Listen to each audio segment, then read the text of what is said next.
LD3. Der Deutsche, the Old World Patriot. Hello everyone, summer is over and yeah, I'm back with a new video about the current match play guide meta. So far we had a big tournament, online tournament on Warhol with a lot of participants, but I also want to go through the different tournaments in real life that occurred in the last month with a new pack.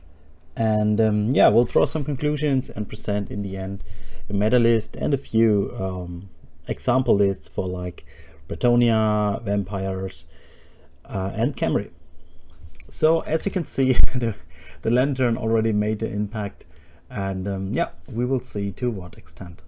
On this said tournament, the LD3 Match Play Guide tournament, we had over 48 participants. Thank you guys, this was very blast, such a big tournament to host online, of which over 30 people came from the WTC participants. So this means this tournament had an insanely high level of player skill density, which I think was unmet before.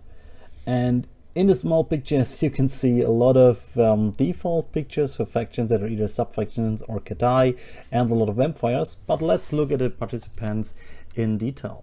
We had 9 times Cathay. I mean, it's clear, online you don't need the miniatures, Cathay is new and it's very exciting, so a lot of people decided to go for that.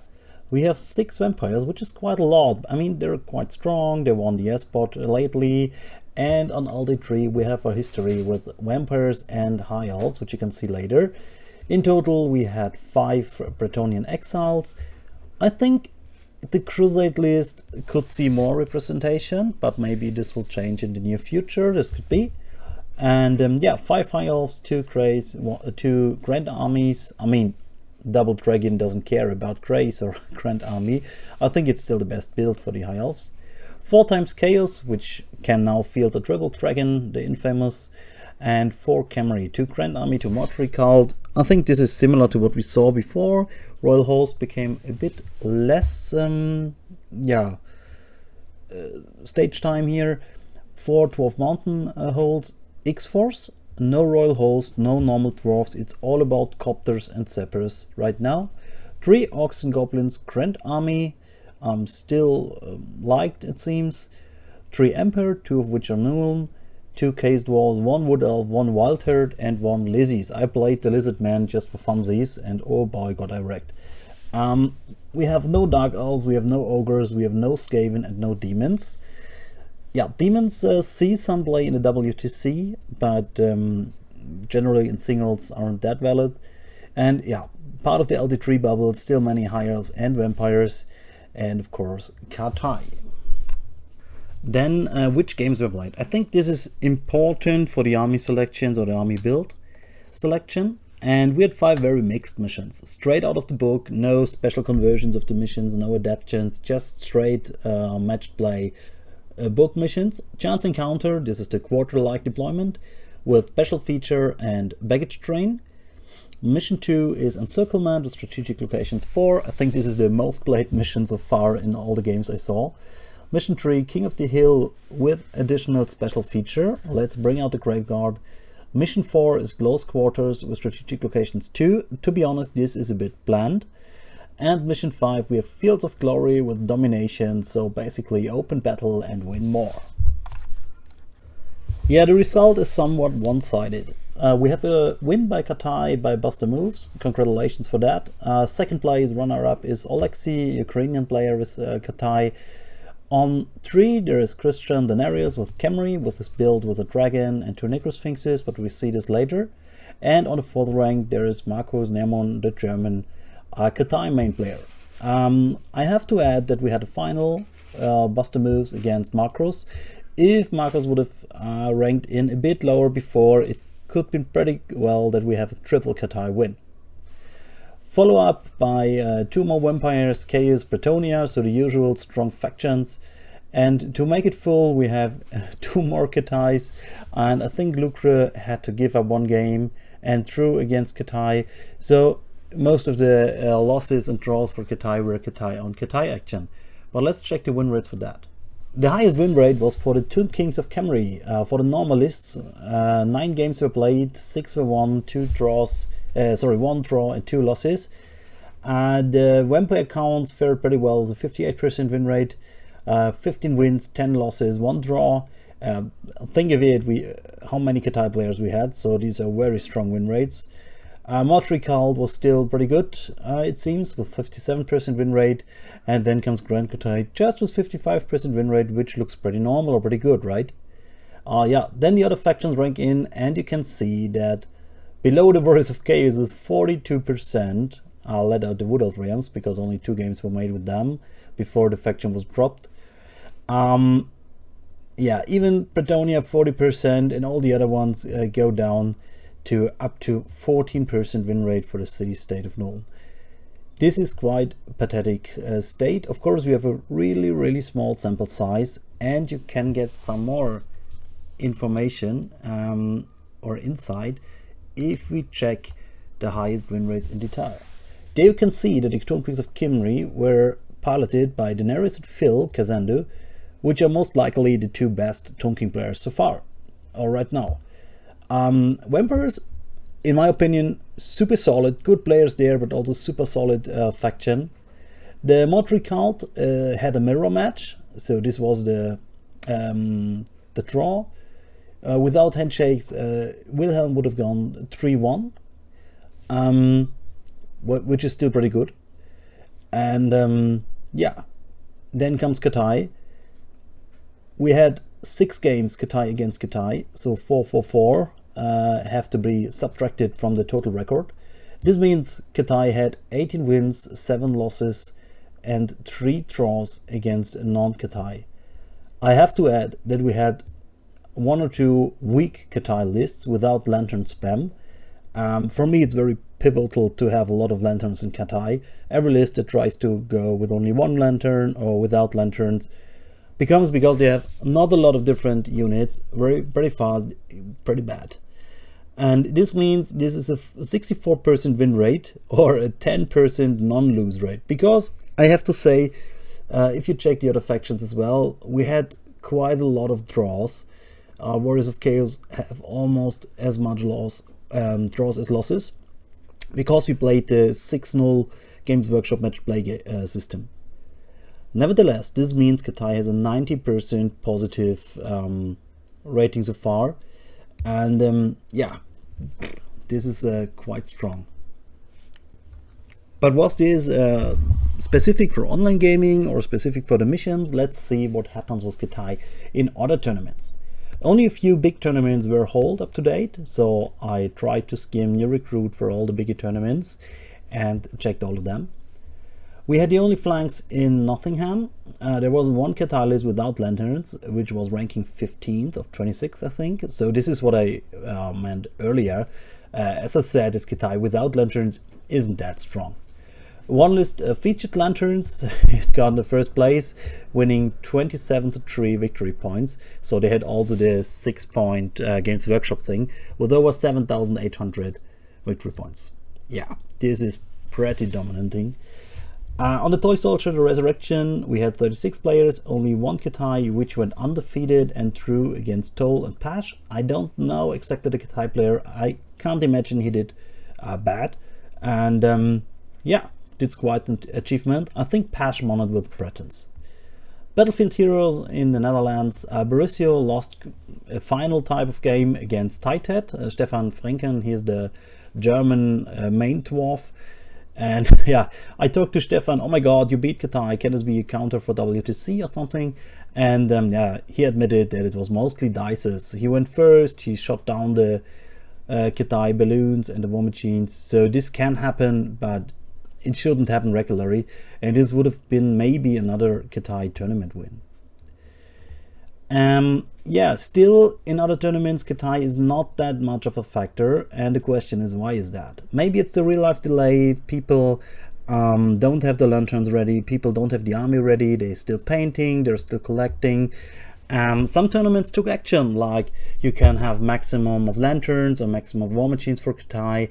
Yeah, and I had a short talk to Pash, who also admitted that a lot of people in England so far restrain from using Cathay because it is too good. It's taking the fun out of the single player competitions, and this is why they restrain actively from playing Cathay. Frederick's Lupus in Belgium, not a single Cathay attendant. In Spain they had a grand tournament, not a single Cathay attendant. Press of Battle in Helsinki, they had 2 Cathay present. We will look in this tournament later with max 2 Lantern comp. The Battle of Middenheim in Denmark, maximum 2 War Machines for Cathay, not a single Cathay player there. And in Buckeye Battles GT, not a single Cathay attendant. Let's look into some tournaments. The most left one is the Finnish one, the Press of Battle, or how it was called. There is Juha, I think he's a Finnish captain for WTC, so pretty renowned player. He went first with the Bretons. You can see it's only a RTT, so maybe things would have changed after 5 rounds. Another undefeated player is Ossi with Vampires. I think he's also the Finnish Vampire main, so why should it be different in Finland than it is everywhere else? Another time Vampires on 3, followed up by some Dwarves, and the only faction which we didn't saw or talked about earlier, besides the Dwarves, is the Orcs and Goblins, which came in 7th. I didn't check if it was the last game, which was a big win that catapulted them forward, but you can see almost always only Bretons, Vampires, Tomb Kings, Dwarves, and maybe Chaos. Yeah, for the Toy Soldier Resurrection Grand Tournament, 36 players. You can see undefeated Pash on rank 1 with Bretons, 2 and 3 again with Vampires, so they seem to be really good, right? On 4 there's Scott Reed, I will talk about his list later. 5 there is Kevin Horsman with more Camry, and the only Cathay player is on the 8th place, but he had to fight Toll and Pash for his place, and you can see he has 3 wins and 2 draws.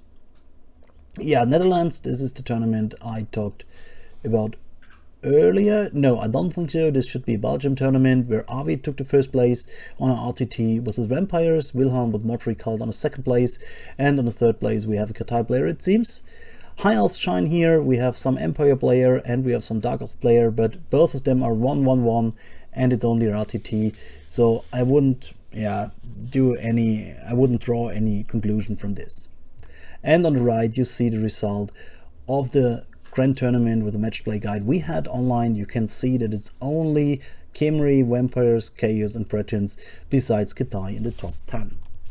Last but not least, and fairly fresh in, is the Nova Open, the 2K Nova Open in the USA. There Andrea Matatoricianini won the tournament, congratulations for that, with Cathay. He was pretty reckless, I think. This is his list. Cathay, so Ryan Williams told me that he switched the list in the last minute because he has no Miao Ying proxy ready or something like that. And I think Miao Ying or 2 Shook Lords, this is pretty the same. This is pretty same level of power. He had a Lord Magistrate on a Sky Lantern, which is, in my opinion, very important. He had 3 cannons and another Sky Lantern. Never leave the house without 2 Sky Lanterns. On the 2nd place, we also have Cathay. On place 3, there's Phil with the Tomb Kings of Khemri. I guess he lost game 2 against Cathay.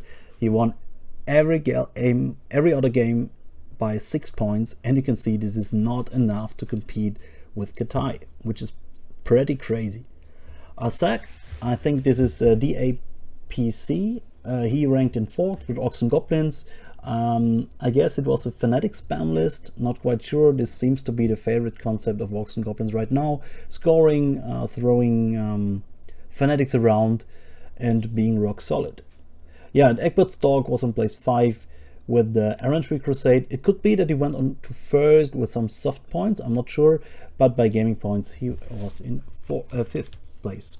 Yeah, a lot of people bet on Games Workshop pulling off a Cathay nerf before the 5th of July or something like that, but this didn't happen. At least it won't become worse, right? Yeah, I don't think so. In the new Cathay book, we have only a few pieces which make a difference for Cathay, but we get a Ring of Chat, which is quite insane. Remember Wildtide Spam? Well, here you go. A level 2 power spell of Unquiet Spirits. This means 3d6 strength 2 hits without armor save as a bounce spell. So we don't have miscasts on them. have fun playing against that, because of course Cathay is known now for the lantern characters, for the dragon character, for the shook lords, but you can also spam like cheap magistrates on foot, like strategists with Justice Ring, and they provide an insane firepower on a medium range. You can put gatekeepers on a horse with this ring, have the ambushing lancers coming in and giving a full barrage of Ring of Jets, because the champions can also take this.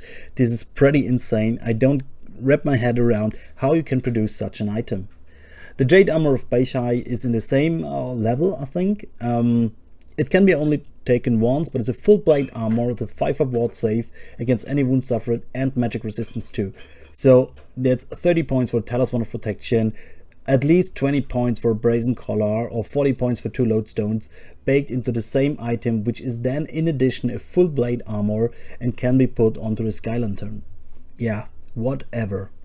The Jade Banner, the Grand Banner of Superiority, is a cheap steal from the Skaven, and once again, you can just slap this onto any unit of Lancers, and you get a unit that can shoot pretty well with Ring of Jed, which most likely has enough static res to fend off a dragon, and has enough static res to win most combats. So this becomes pretty ridiculous now, because the core is now on fire too. But let's not talk too much about Cathay. I mean, we can clearly see they are overpowered. They win the tournament they're in by, pretty clear. And there were some armies which were repeatedly in the top 3 or the top 10, especially the vampires. And yeah, the great thing about vampires right now is you can play whichever concept you like. Graveguard is basically the king of the meta, and I cannot imagine a good vampire list right now without a Graveguard. They win on King of the Hill, they win on Strategic Location 3, they can push against shooting lists, they fend off dragons most likely. They bring so much value to the table, and most armies can't even kill them if they yeet in 1000 or 1200 points. This is not only because of the double regen, but also because all of the vampire abilities they have right now synergize pretty well with the Graveguard. You can either use the Graveguard as a tar pit and you can scream, or you use all the buffs on the Graveguard and then they get like what? Weapon skill 7, 2 attacks for the infantry. Maybe you can even put Frenzy on them with Battle Lust, so you can play very crazy things with them. And yeah, for me the Graveguard is the defining unit of the meta right now, right after the Sky Lantern. For vampires, there are 3 pillars you can choose from. First one is Ethereal, and Cathay alone enables that.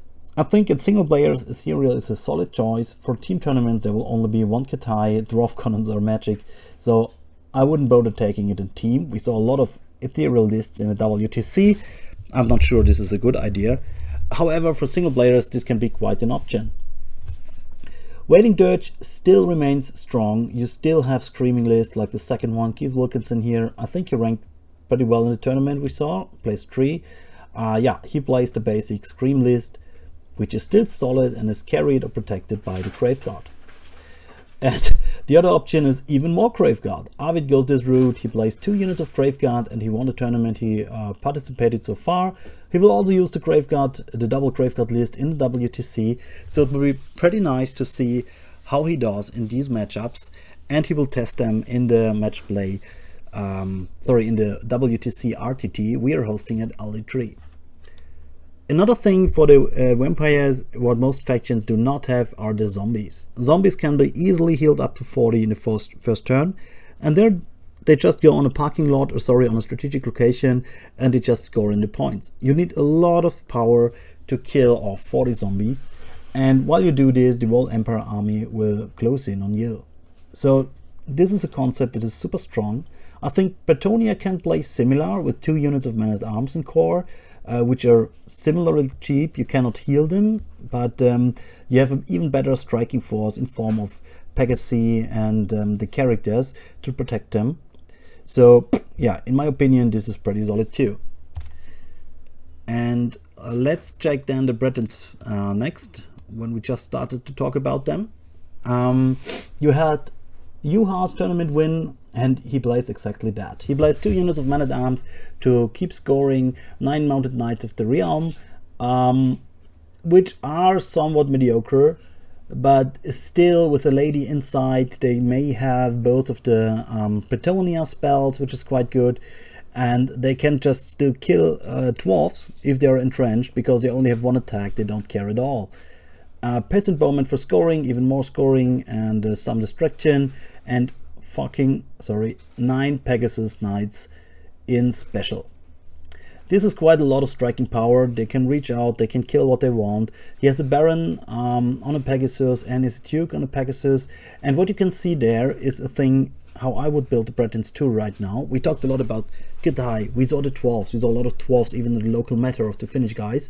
And both of the characters are immune to multiple wounds. This means those two guys can kill shooting lists alone. The Pegasus Knights can either. So when you play Emperor or you play dwarfs against this list, you know it's over. I think personally there's no way in winning this list if not by sheer luck, and you need a lot of luck because he has a lot of redundancy here. So if you go in a shooting heavy meta, which we have in a lot of parts of Europe, or if you go to a team tournament and you have to fight the shooting lists, take a list like this, it's pretty well. Pash plays a similar list as Czech does, I think. This is a single player list, I guess. Both are exiles. Exiles, you saw it in the matched play GT of LD3, are right now maybe the most liked faction, sub-faction of Bretonnia. And both feature the Green Knight. Green Knight is very dependent from the comp, from the tables you see him, but usually he's worth it, and he's a hard counter to these Cathay batteries, right? Because Cathay is not very known for having much magic attacks, besides maybe Hammerhand on the Shook Lords or something like that. And yeah, they can just sweep through the cannons. We have a Baron over there in Pash's list, Temper and Frontier X, yeah, the usual one. We have Outcast Wizard level 3, Prayer of Icon of Coolness, and Battle Magic. I miss the horse. Where is his horse? He always needs a horse to be more mobile. I imagine he puts him either near the Peasant Bowman or inside of the Yeoman Guard, because Pash has a lot of infantry in core. And we have Big Rob the Paladin, Witch of Impetus Knight, Banner of Chalons, so he supports the Pegasus pretty well, he makes them pretty fast. A build I like, with a Spell Eater X, I think it's pretty solid, maybe a tad expensive, but if you bring 6 Pegasus Knights, which have to be able to strike alone or together with a Baron, this becomes quite a Death Star. We don't have the Lance formation anymore, this is quite sad, but with the Virtue of Impetus Knight, you can do some pretty long bombs without being dangerous by the new Skirmisher line of sight charge rule.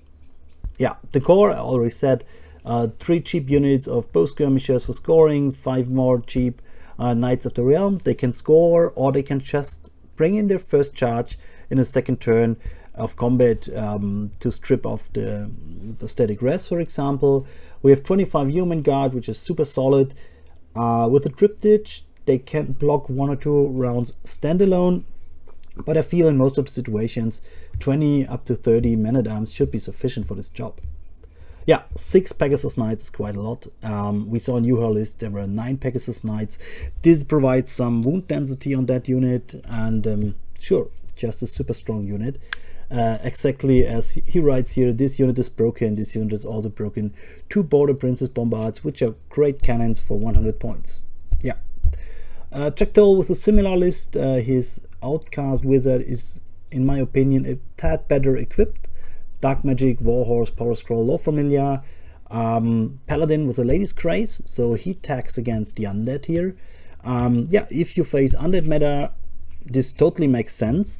I'm not sure how far this helps in team tournaments, because I'm pretty sure you won't get this pairing against vampires. If there are still more people playing, like, I don't know, Demonology with -2 leadership can make quite a difference, or Necromancy on the Tomb Kings, even we saw some Necromancy on the Empire. This still can make sense, sure, but it's quite expensive. So if you have a local Undead meta, take this list. It's pretty well suited to fight off the Undead. Yeah, for the team or for Cathay meta, I am not 100% sure. And I want to show you the list of Pierre Moncomp, Grand Café Grammaire, CGM from Team Belgium. He's the captain of Team Belgium for the WTC tournament. And he brings in his list the classic Duke, which we didn't see above, with the Syrianus Locket and Ogre Blade. Paladin, which is quite expensive for 251 points, also with the banner of Lady's Grace. And this is what I told you, I'm very interested how this will play out, if he gets the matches he wants, if this banner is useful. You can of course argue that if he takes this banner and he will not face the vampires, then he can tag against everything else and doesn't have to take care of the Graveguard.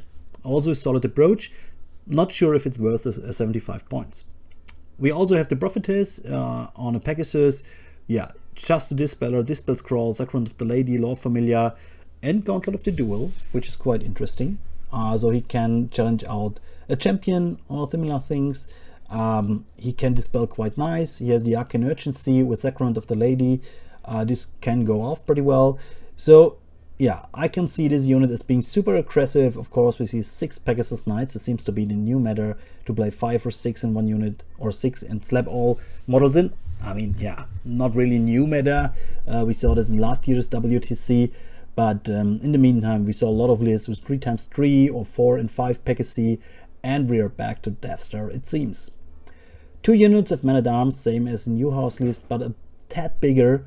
31 models with Blessed Triptych. I'm not sure if the Blessed Triptych is not a point grave. I mean, it's super strong to have Stubborn on these, but in the best case, who is able to reach them if you have the Pegasus Knights? And if they charge together with the Pegasus Knights, how the fuck are they gonna lose combats? But yeah, we'll see. 6 Mounted Knights of the Realm. I guess just that if one gets shot off, they're still scoring. 5 Mounted Yeomen with the Musician, super cheap scorers. Or, sorry, he plays the Grand Army, they're not scorers, they're distraction troops. Same as the Squires with Gout. I mean, Bretonnia is gonna pray, so he can use the Scouts as well. And yeah, redirection troops of 5 are not that. I saw them in a lot of lists, and if they're cheap enough, and if they invest to get a similar unit of 10, doesn't pay off. If you have enough scorers, small cheap units can still do the trick.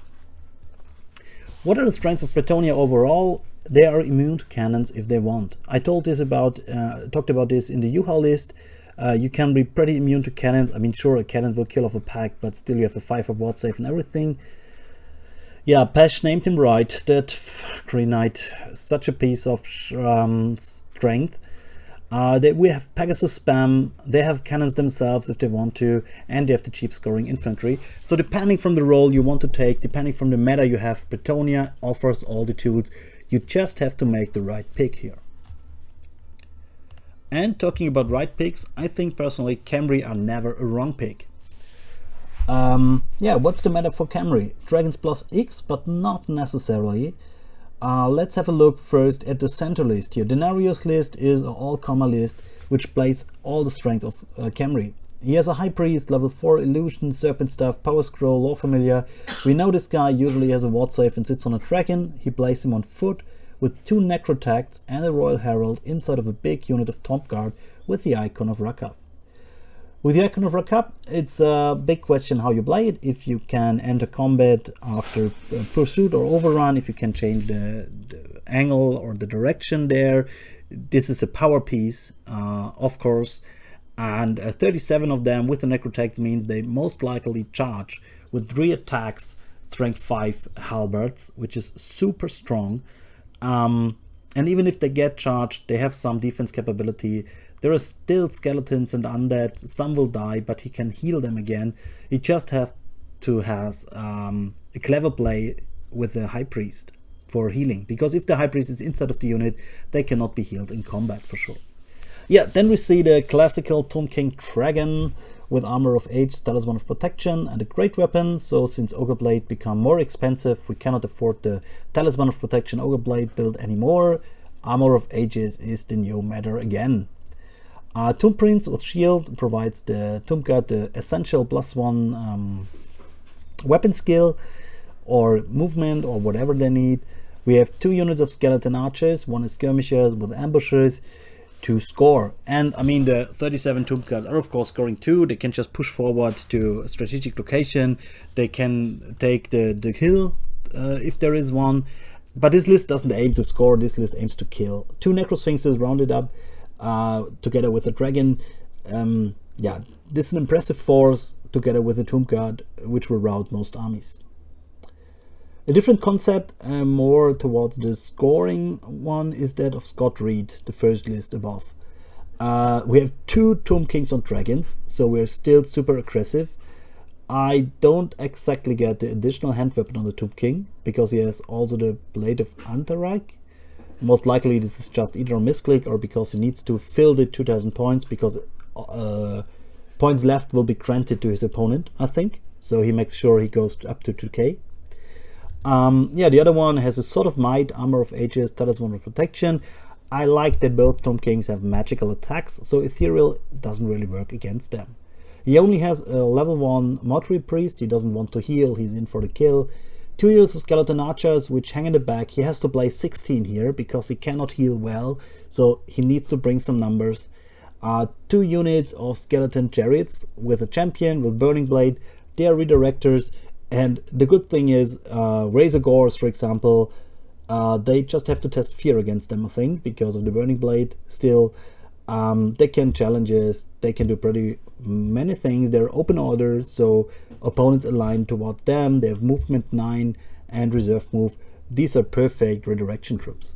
And the Phalanx is back. Infantry cohort, 88 skeletons, 500 points almost. Emblem of the Serpent, Banner of the Desert Winds. Yeah, this unit has no striking power in combat. The characters are missing, but it's flanked by 2 kings on a dragon. So question is, are you really able to fight against this unit? It will for sure have a lot of shots, I guess around 50 shots, 60 shots with poison after moving on each target, which is still quite impressive. Most of the poison blobs or poison units are dead because they only have like 20 shots from the front row, maybe with a lot of luck 10 shots from the back rank, if at all, and yeah, that's it. And they get all the modifiers and such, so these guys still always hit on 5s, always get the shots off. Pretty strong. 10 more skeleton skirmishers for ambush, yeah, just to threat the baggage train or similar.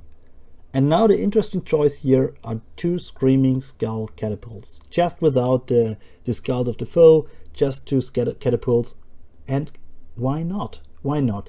It blends in well with the Royal Host Archers. The kings together are a menace on their own. I mean, sure, you can't play Necrosphinxes, I think, in the Royal Host, so you have to bring out something else. And the Screaming Skull catapults, I think, a really nice touch and a nice addition to this list. I would have tried to get at least 1 skulls for them, so you can apply a negative leadership modificator. But still, they're cheap the way they are, they're pretty good, they can do some damage, wonderful. And the last list, it's Wilhelm's list, and it's a list with which he played quite a bit, I think. Also, John Roy from Belgium plays a very similar list. We have 2 big units of Ushabti, Casket of Souls, 2 Tomb Scorpions, a Necrosphinx, so classic mortuary cult list, yeah. It depends a bit if you want to have more striking power, if you want to have more caskets, how you do it, yeah, that's details. And I think this list can shoot pretty well. So, Camry remains a sandbox. We see all the 3 sub-factions here. Tombguard plays a similar role to Graveguard or Canblade. The dragons keeping exceptional strong with all their abilities. The -1 against the shooting, which maybe, yeah, plays a role now in this meta with all the dwarves and whatever we have. Especially with support, if you are able to put in a Necrosphinx, if you are able to apply pressure by shooting, the dragons will do wonders. And Mortuary Cult is still, in my opinion, super good. They score a lot, they shoot a lot, they're super sturdy. So yeah, we will see a lot of Camry still in the future. So what does this mean? I promised you I will make a meta overview, a meta tier list, and here it is.